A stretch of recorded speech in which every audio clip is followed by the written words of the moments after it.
In the previous class, we have seen two-way finite automata where we obtained the machine by allowing a deterministic finite state automaton to move its read head either to the right or to the left. And today, the agenda is to see whether two-way finite automata are more powerful than deterministic finite state automata for accepting languages. So we are going to see what class of languages is represented by the family of 2DFAs. The question is, are 2DFAs more powerful than DFAs? So what do you think? By using the flexibility in moving either to the right or to the left, do you think that a 2DFA can recognize a language which a DFA cannot? The answer is no. Because we can prove that the language represented by an arbitrary 2DFA is regular. If we can prove it, then that means a 2DFA recognize the class of regular languages. We need to prove it, and let A be a 2DFA, A be a 2DFA, and W is a string in the language accepted by the 2DFA, and W is of the form X concatenated with Z. W is X concatenated with Z. Now an interesting question is, how much information A can remember about X when it crosses the boundary between X and Z? So here I assume that this is the input string X followed by Z, and here is the boundary. Now the question is, how much information the machine A can remember about X when it crosses the boundary from X to Z is the question. So what is your answer? Can the machine remember infinitely many information about the string X?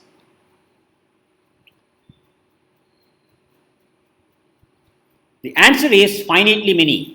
Only finitely many information can be remembered by the two-way automaton A, and it can remember it as the context of the states in it. We can consider an example to understand what it is. For example, suppose the language of the automaton is this. The number of set of all strings over AB said that the number of A's in X is a multiple of 3. So we are not caring about the B's in the string, but a string is accepted when there are the number of A's in the string is a multiple of 3. That's the language. So in this case, you can see that in each state we will be trying to remember what will be the remainder when you divide the number of A's with 3. The remainder can be either 0, 1 or 2. So these are the states and their context. So the first column in the table represents the state in the automaton, two-way DFA, and the next column shows its context. For example, P0 is a state. It may represent that if you are in P0, then so far I have seen a number of A's such that the number of A's modulo 3 is 0. Another state may be P1 representing the context. The number of A mod 3 is 1. And then the third state where the number of A's mod 3 is equal to 2. And we may have to make this state, the T state, that is the accept state, but we need a loop back to P0, and P0 may be the accept state in this case. Anyway, that's not important. I just wanted to tell you that a state can remember a little bit of information about the string read so far. Here P0 meaning so far I have seen number of A's such that it is when you divide the number of A's by 3, you will get 0 as remainder. This context tells you that 1 is the remainder, and this context or state tells you that 2 is the remainder. And that is the case for all finite automata, whether it is two-way or one-way. So what we saw is that when a 2DFA crosses the boundary from x to y, if the input string is of the form x concatenated with z, sorry not y, x concatenated with z, then when the machine crosses this boundary, when it tries to process the input, maybe many times by moving to the right and left, but whenever it moves from x to z in the right direction, it crosses this boundary, and at that time it can only remember finitely many information. So that is an observation. Now another interesting question is, how many times A can cross the boundary between x and z? So what is your answer?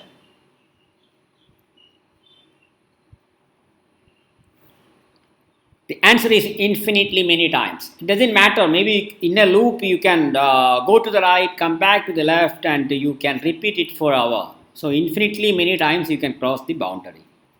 But it is true that if you cross the boundary, then whenever you cross, the amount of information that you can remember is finite, because there is no memory to store any information. There is no counter to count.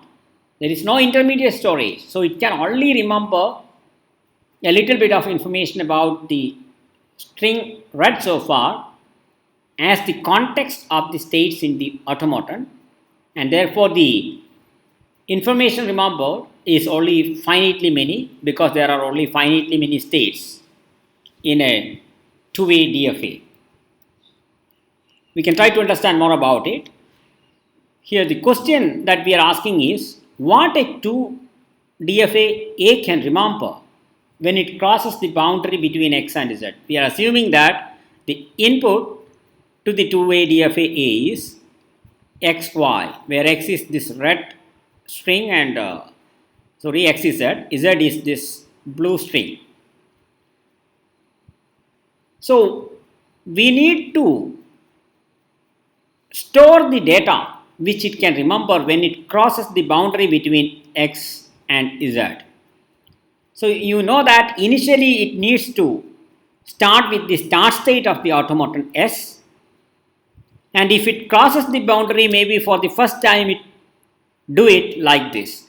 It starts from the start state of the two-way DFA, then it stays in x while reading these impulse. It is moving to a number, it is entering a number of states, and finally it comes to a state namely P1, and from P1 it is going to process the last simple of x, maybe B in this case, and it makes a move. That is what I am assuming.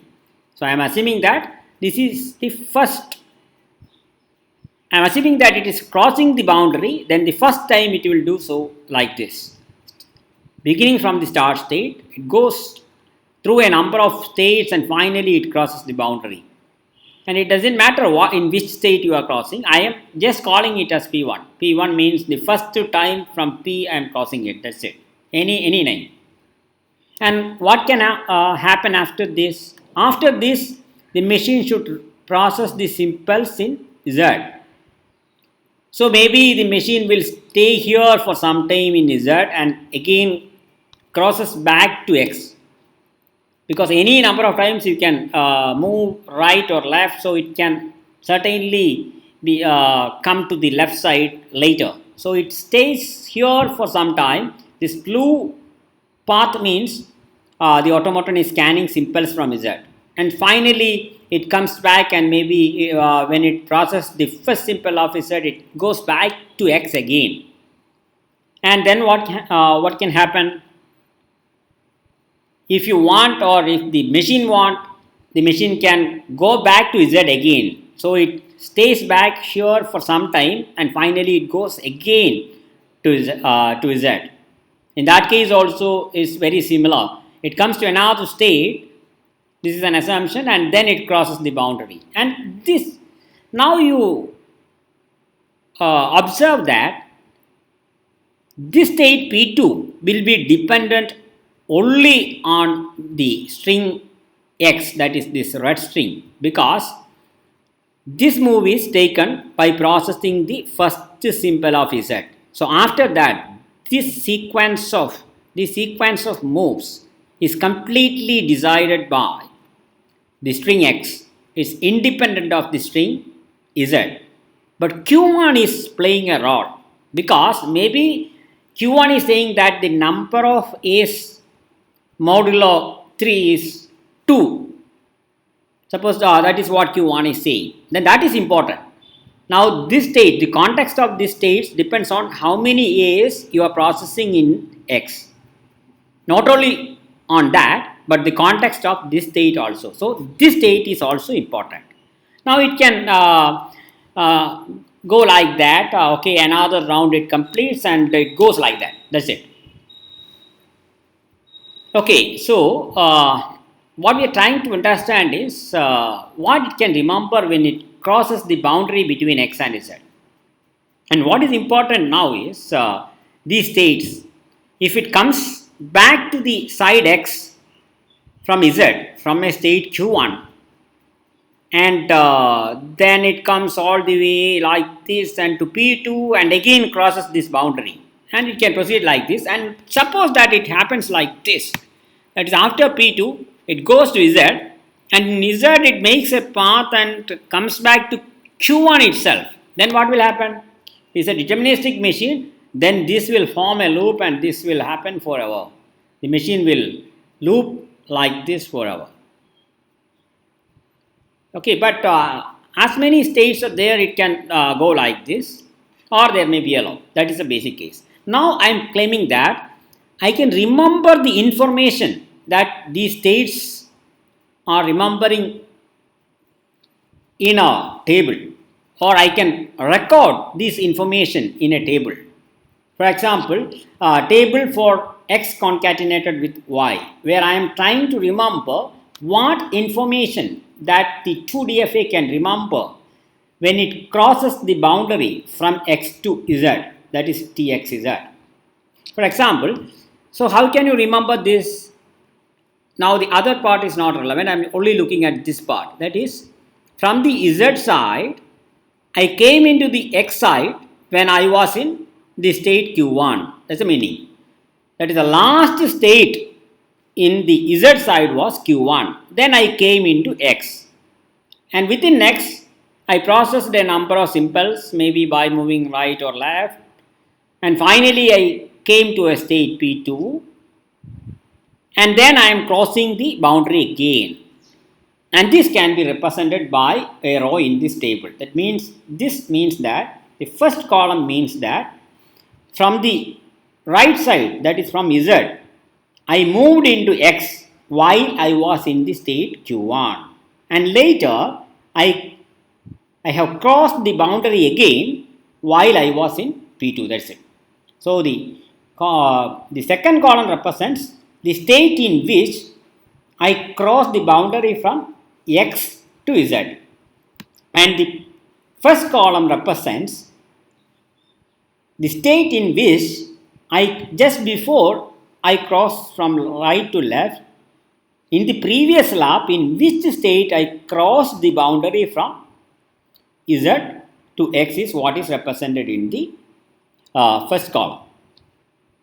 Maybe to make it more clear, can you tell me what will be the corresponding row in the table for here? It will be Q2 P3, because in Q2 I crossed to the x side, and later on from the x side I crossed to the z side while I am in P3. So that's it. Now a question is, so then how will I record this case? In the first time, I have never gone to the Z side. So what can I store in the first column is a question. Because this is a special case, corner case, where I am going to cross the boundary for the first time. Then I don't have a state in which I cross from Z to X in the last time. I don't have that case now. And for that, what I am going to do is, I will consider a special object, say bullet. This means that for the first time, I moved into Z while I was in the state P1. That is the meaning of dot P1. That means for the first time, I crossed the boundary from X to Z when I was in the state P1. That is the meaning of dot P1, and that's it. So similarly, you can record, and this is the table. And if you recall, this means that for the first time, I crossed the boundary from X to Z when I was in P1. Then later on, from Q1, I moved into X back, and after that, from X side, I moved into the Z side in P2, and that is what Q1 P2 is representing. Likewise, you can record a table. So this is a table representing the information, completely describing this kind of a crossing between X and Z. So what is the column heading for the first column? Here you can have any state or the bullet. The bullet represents, that is a special case to record the first crossing. And now you can see that this table is actually a function. Tx concatenated with z, xz, is a function from Q union this bullet, the special symbol. Because here you can have any state or the bullet. And in the RHS of the function, you can have any state or the bottom symbol. Now the question is, what is bottom? To understand that, you try to answer this question. Suppose it happens like this. That means for a given input xz, the machine is never crossing the boundary from X to Z. What happens is it comes all the way to a state P, and then it stays back in a self loop. From the previous lecture, you know that there can be loop in the 2DFA. So in this case, for this input, it will never see any symbol in the right side. It will stay here forever because it can move back and forth. Maybe it is moving back and forth here and it stays back. That is a possibility. Then how will you represent it? In that case, you are not crossing the boundary, and that can be represented as this. That means for the first time you are not crossing it. So first time itself it is bottom means it is undefined. That if this is there, then all these pairs are not there. Sorry for this typing mistake. This means that you are never crossing the boundary, and that is why I need a bottom symbol here. I hope you followed it. And so basically what we need to proceed from here is, you can record these crossings on a table, and the table is nothing but a function like this. Now you consider a string y. Y is an arbitrary string such that the tables for xz and yz are same. Meaning, this is for xz. Even if you replace x with y, the same sequence of crossing is going to happen. So crossing will be same. The table is same means the crossing is same. All these paths will be different, but crossing will be same. Once it comes back, maybe it is taking a different path like this, but the crossing will happen only from P2. That's what I mean when I say the tables are same.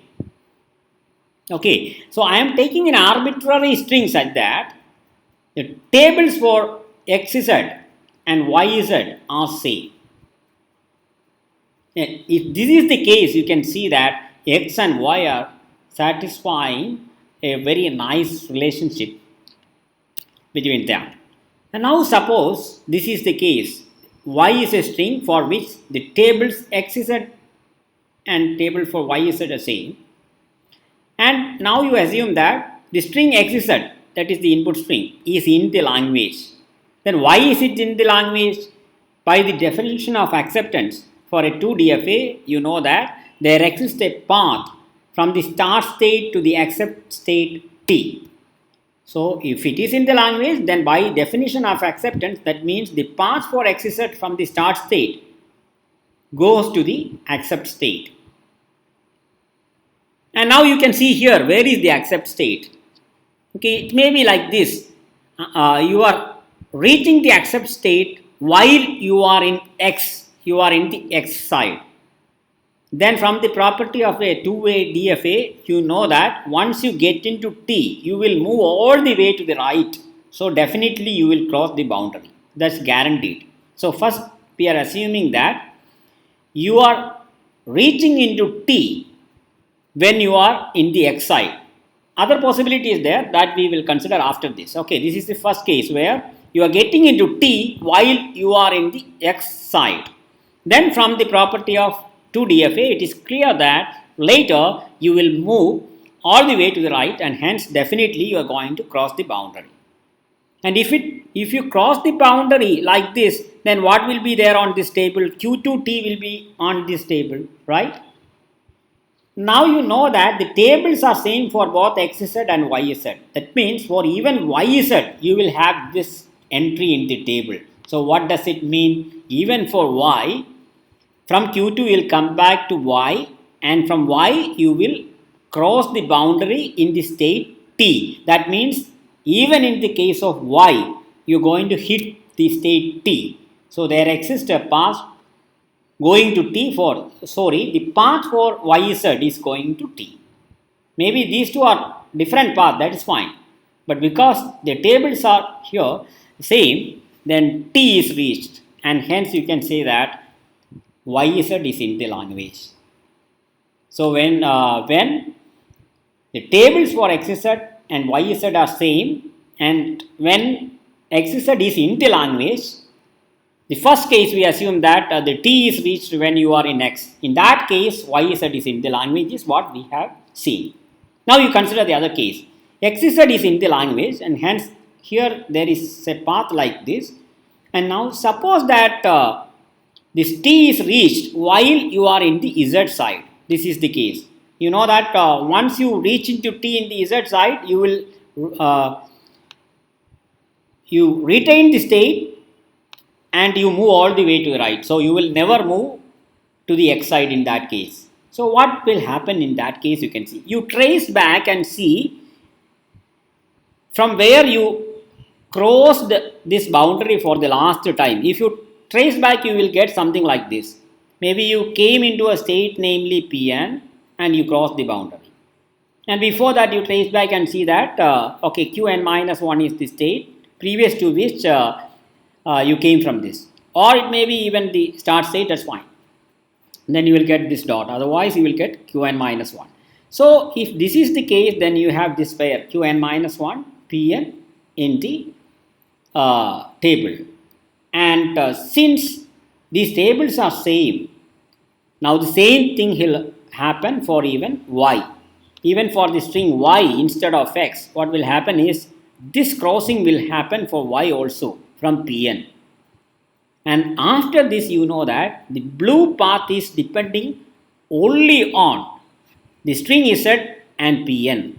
And because the tables are same, Pn is same, and the blue path is just Z, which is same in both the case. So you can observe that there exists an accepting path for YZ as well, and hence YZ is in the language. And similarly, you can prove that when XZ is not in the language, YZ is also not in the language, because the same proof will work.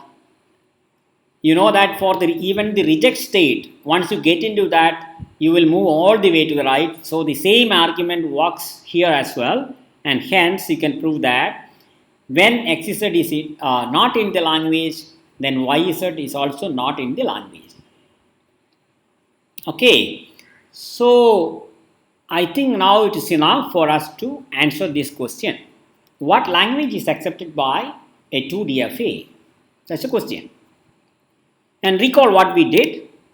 So we have a table like this, and what we proved is that for all strings x, y and z such that the tables for xz and yz are same, then we proved that xz is in the language if and only if yz is in the language. That is what we proved here. Okay, I am just copying that result here. We proved that for all strings x, y and z, if we know that the tables are same for xz and yz, then we proved that either both xz are in the language or either both xz and yz are in the language or both xz and yz are not in the language. Now, if you recall from Michael-Nerod theorem, you can see that x and y are related by the canonical equivalence relation for this language, because this is exactly the definition of the canonical equivalence relation. Two strings x and y are related if and only if for all z, xz is in the language if and only if yz is in the language. So we are getting the canonical equivalence relation for the language accepted by a two-way DFA. Now it remains to see how many equivalence classes are there for this equivalence relation. What is the number of equivalence classes of the canonical equivalence relation for this language? So you can see that this is exactly the number of tables, because if for x and y the tables are same, then they both are in the same equivalence class. So you can see that there is exactly one equivalence class for a table. So the number of equivalence class is nothing but the number of tables. Now what will be the number of tables? You know that this table is nothing but a function from this set to this set. And if you are looking at a function from A to B, how many functions are there? The number of functions is equal to the cardinality of the set A to the power the cardinality of the set B to the power the cardinality of the set A. So you can say that here there are modulus of q plus 1 elements here. Modulus of q means number of states. So number of states plus 1 elements in the domain and number of states plus 1 elements in the codomain. So the total number of functions is equal to number of states plus 1 to the power number of states plus 1. This is a non-result from combinatories, so we can take it as such. Anyway, it tells us that the number of equivalence classes is a natural number, so the number of equivalence classes is finite, and hence the canonical equivalence relation is a Michael-Nerod relation, and so we can conclude that the language of a 2-DFA is regular, and that's the proof. So today we proved that the language accepted by an arbitrary 2-DFA is regular, and you can prove the same if you allow non-determinism also in the two-way finite automata. So it tells us that the two-way finite automata is not helping us in recognizing more languages than deterministic finite state automata. Thank you.